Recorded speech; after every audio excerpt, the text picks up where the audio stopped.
giveaways, bikes, all the time. Nothing else we did mattered, but when we were all riding, that's what made this place dope. When your life revolves around biking, that's all you want to do, you kind of just put yourself out there and just get after it.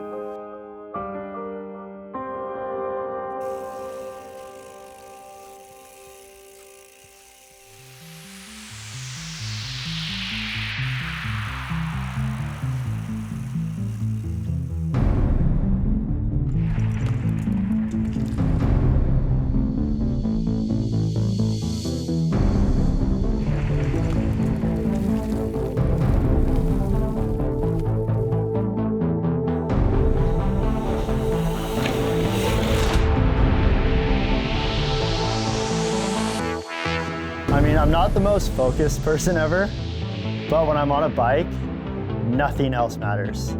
It's me and the trail in front of me. It's silent, I'm just riding.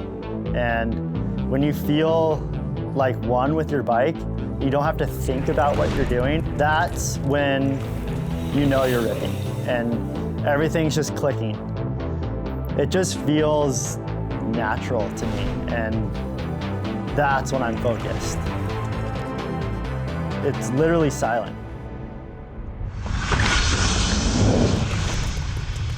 I hear my bike and my tires, and that's it. Nothing else in the world matters at that moment.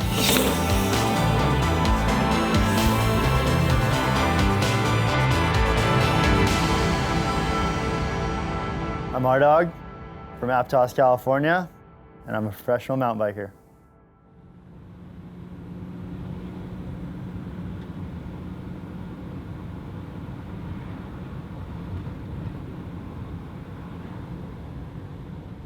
I definitely wouldn't be where I'm at in my career without, my buddies that all kind of grew up here and just progressed together, and we dug together. Like, our lives literally revolved around bikes.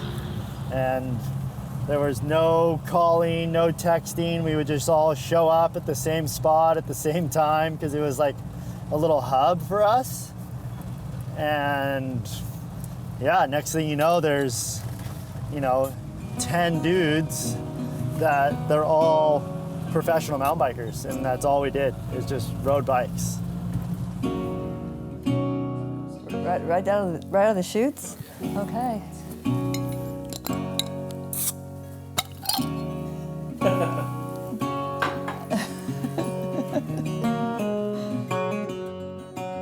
My name's Lisa Cardoza.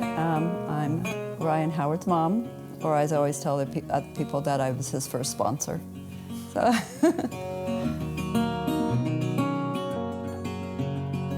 It was a few years into it. I mean, I completely supported it because I thought it was awesome, and I knew he just was passionate about it. So I would probably say when he was about 15 or 16 years old, I sent him up to a camp in Whistler, and at that point, those guys said, hey, this guy's got some skills. So then I knew it was something I had to support. He does everything 100%. So when he decided he wanted to be a mountain bike rider, it was 100%. And so I knew he was going to put all his energy and his passion into that. And I think when anyone does that, they're successful. So the cool thing was the Aptos environment with mountain bikers was so big when he started, and they were great individuals, and the parents were awesome. So it just, there was a lot of support there, and we saw obviously other riders around here become successful as well. So I always told them, be a kid as long as possible, because once you become an adult, it's no fun anymore. I didn't really realize he'd still be riding his bike at 34 years old. I hope he just keeps doing it.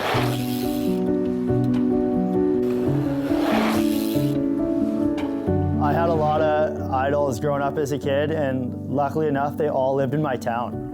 Cam McCall, Greg Watts, Jamie Goldman, Tyler McCall, Alex Ravelis, they were all like my go-to riding buddies, but those were the guys like pushing the sport at the time. I kind of just like watched them and learned. And then I kind of got in the mix a little bit, like I kind of put my head down and was like, this is what I want to do, because watching those guys, I know it's possible. to make a career out of this bike riding thing. And it still doesn't feel like a job. I'm lucky enough it is, but it's still pure fun for me. And I'm super passionate about it. I couldn't see myself doing anything else. I've actually never told Ryan to be safe, ever. Like when he goes, rides his bike, his motorcycle, whatever he's doing, I never say be safe. I always say have fun. Probably more nervous about him driving around town in that Nancy vehicle. True.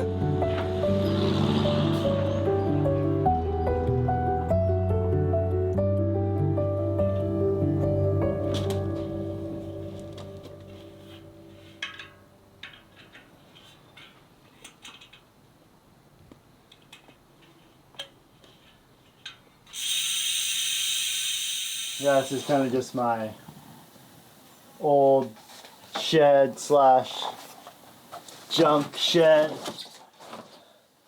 Like old helmets and bikes and yeah, I don't know. But definitely some sick old bikes in here. Like that one I filmed In the Know on in like 2015, maybe 2016. That was a Rampage bike from back in the day. I think I won a whip off on this one. It's like a Hawaiian t-shirt paint job.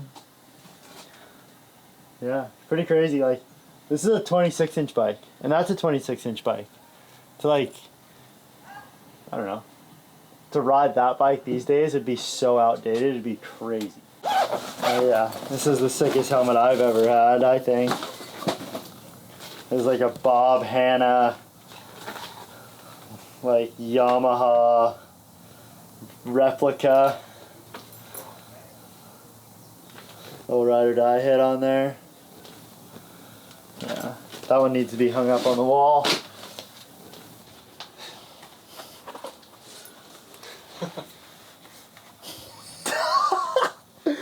Feels like a shoebox. Those things are so thin. That is not safe. It should not have been riding downhill in that kind of helmet. That's insane. Oh, the old Howard sticker in the Vans font. Dale Earnhardt, number 3, but I threw a little C3 on there. R-Dog in the Ford logo. I mean, that's the kind of stuff that I'll have forever. Like, I'll never sell it. It's worth more to me than any amount of money, really, because it tells a story.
Perfect. Cool. I'm hyped on that if you are.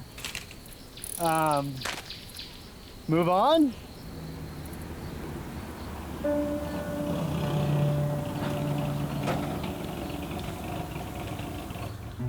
Yeah, so this is the old post office lot here.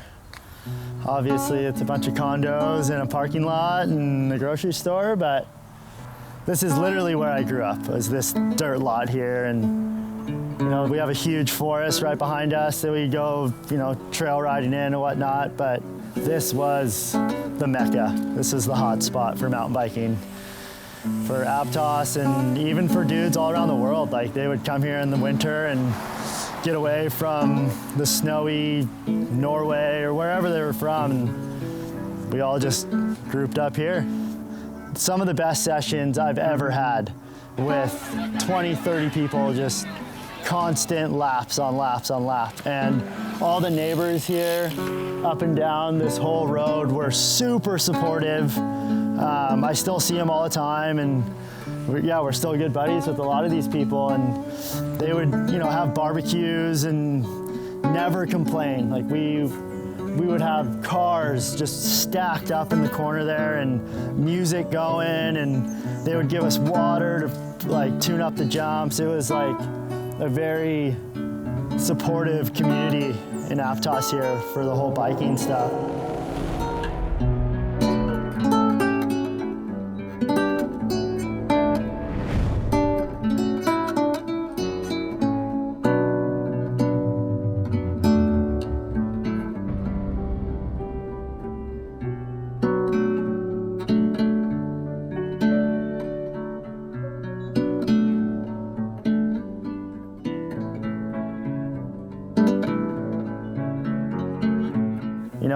It was never like given to us as a plot of land, like, hey, go build jumps here. We were just kids and we were just messing around in a dirt lot. And the county came in and they're like, hey, we're gonna make this like a legal thing.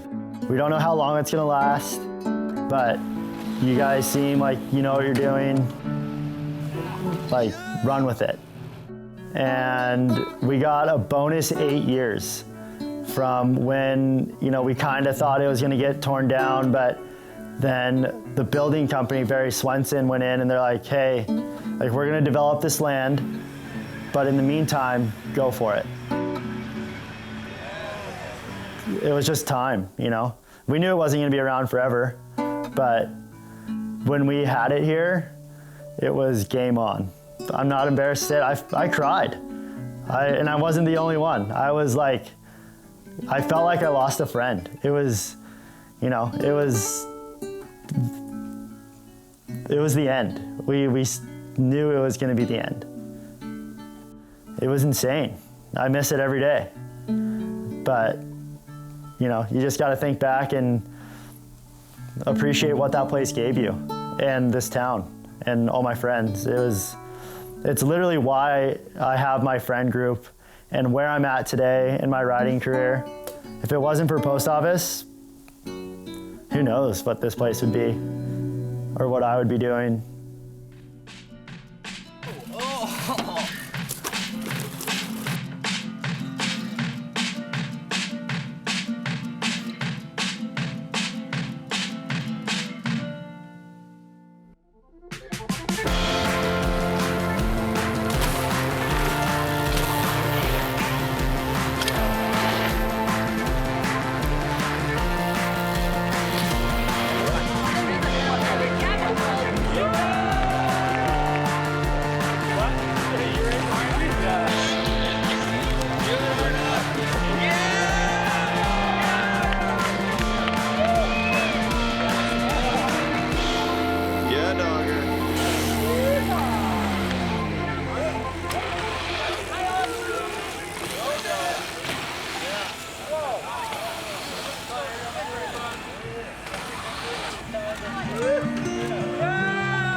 One thing I think with any athlete that travels, I think traveling teaches you a lot of things. I think the other cool part is that Ryan has met so many people in so many different parts of the country and the world, and I think that's really shaped him.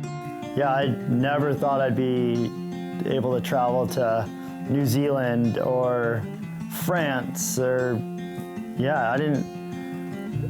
I've learned a lot from traveling, and it's crazy to think that a bike took me to these places with my friends. Like, people work their whole lives to go to New Zealand, and I'm just like, oh cool, yeah, New Zealand sounds dope, like, let's go ride there. That sounds sick. And yeah, I mean, I owe a lot to my bike.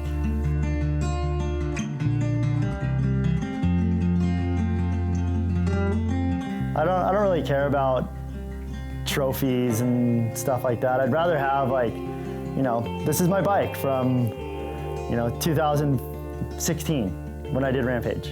Like, that stuff's dope. But yeah, I never cared about winning. I knew I wasn't gonna win, but just being a part of it was good enough for me. And I'd like to think like I kind of progressed as the bikes progressed a little bit. Like, once trail bikes got better, I saw myself riding trail bikes more, because I'm not a huge fan of like riding down, hiking back up. Then you're only riding for like, you know, 10, 20 seconds. I wanna ride for like minutes. That's when I feel at home, when I'm like gassed after a ride.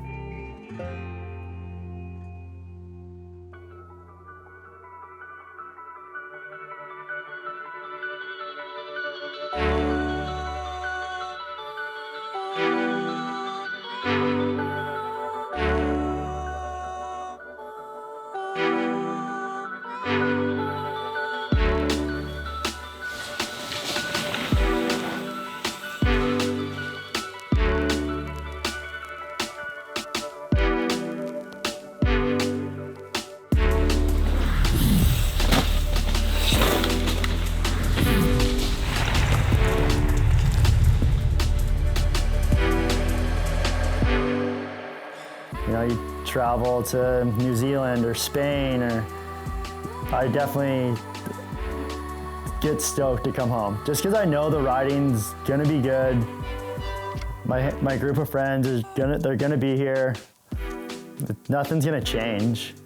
It was a small town living, but it's still Aptos, it's still home to me.